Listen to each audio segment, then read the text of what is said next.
Welcome back to another episode of Rock Boys Football. Been a little bit since we talked a little USC in the transfer portal. Want to have two different conversations. One, do a little bit of an update on some top targets for USC in the transfer portal. More importantly, and a little bit more fun for me, give you guys a few more names that I have seen over the last 24 hours that I think would be really good fits and really good targets for USC in the transfer portal. Fired up to get into this one. Before we do, as always, just want to say thank you to you guys, the USC fans, all the fight-ons in the comment section over the last couple of weeks.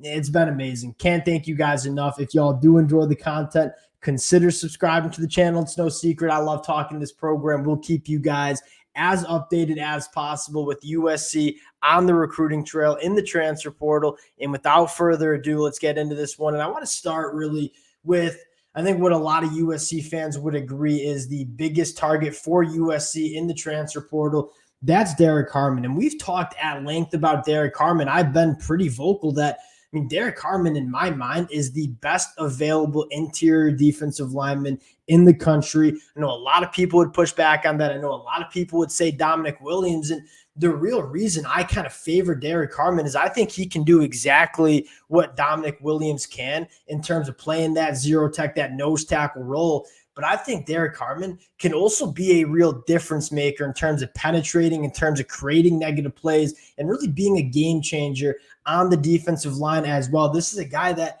Michigan, as a Michigan fan myself, I've seen Michigan dominate a lot of opposing defensive lines. If there was one player in the Big Ten that Michigan would struggle against, it was Derrick Harmon at 6'5", 320. Again, can play that nose tackle spot, can eat up double teams, can win at the point of attack, but more importantly, with the athleticism that he has for his size, him and Bear Alexander, in my mind, would probably make up one of the better interior defensive line duos that you see in the country. And if you are just a USC fan thinking, how awesome would it be to be like, all right, that USC defense struggled massively last year. Now we fast forward to 2024, a massively improved secondary. We saw that in the spring game. I think some really talented guys at the defensive end spot. And then you're talking about one of the better duos in the country on the inside of that defensive line. The narrative about this USC defense heading into 2024 would completely have flipped.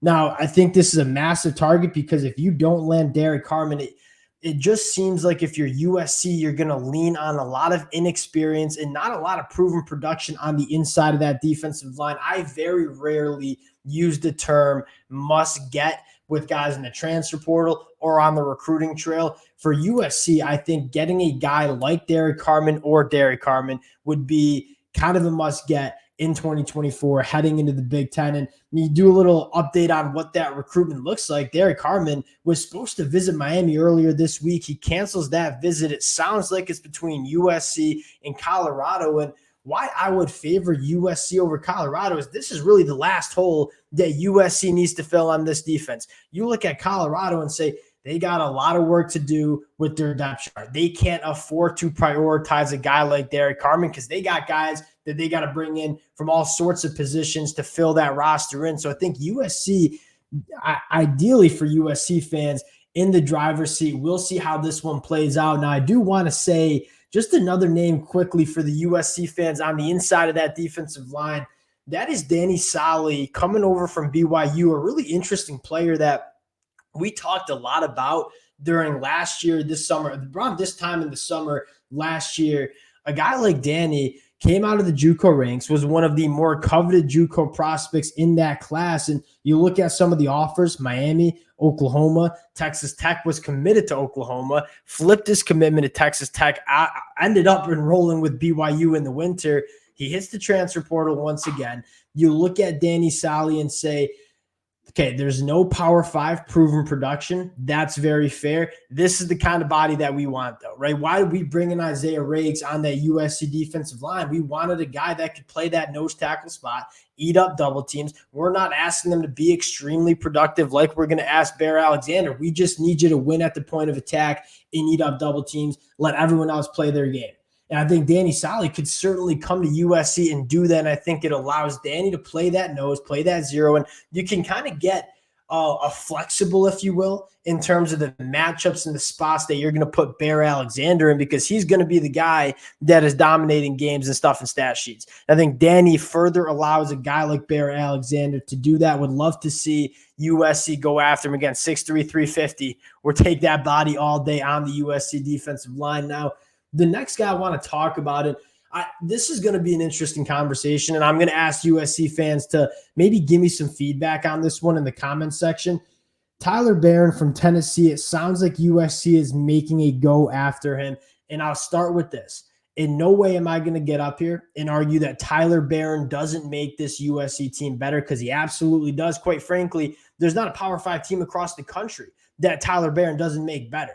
Right, but you take a look at Tyler Barron, a guy that's a phenomenal football player. We'll cover that first. 31 hurries, a 17% pass rush win rate, 16 run stops, all in the SEC last year. He can get after the passer at a high level. He can stop the run at a high level. Now, the conversation is, should USC be going after a guy like Tyler Barron? And what I would say to that is, if you know you can go out and get Derrick Harmon, that's who you have to be prioritizing first. Because you look at the defensive end position for USC and say, Braylon Shelby, Jamil Muhammad, guys like Sam Green, Cam Fountain. I really do like what USC has at that edge rusher spot.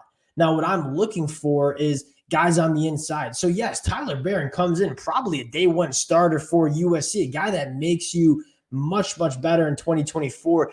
You got to make sure getting Tyler Barron does not come at the expense of landing a guy like Derrick Harmon, because you start talking about the value of adding Tyler Barron or Derrick Harmon, both very good players. There's much more value with Derrick Harmon because that is a position of severe need for USC. So I would love to see Tyler Barron become a USC Trojan.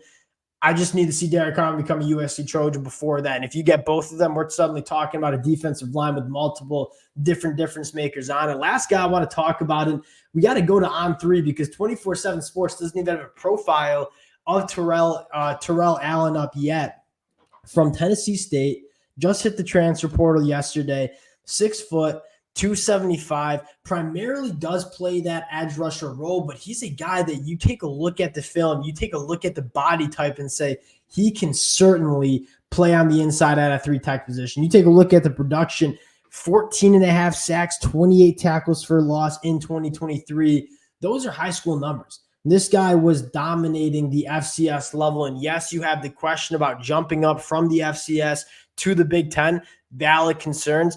I'm trusting that kind of production. I very rarely see those kind of numbers at any level of college football. A guy like Terrell Allen, one, absolutely rocked. I mean, this is a guy that is put together, for lack of better terms. He's been extremely good as a pass rusher, 37 run stops. A lot of different ways I think you get him involved, but at the very least, I think he adds some value to this USC defense, specifically on the defensive line, kind of like a Nate Clifton in terms of a guy that could play the edge, but I think also could give you a lot of value playing that 3-tech position. We'll see what USC goes from there.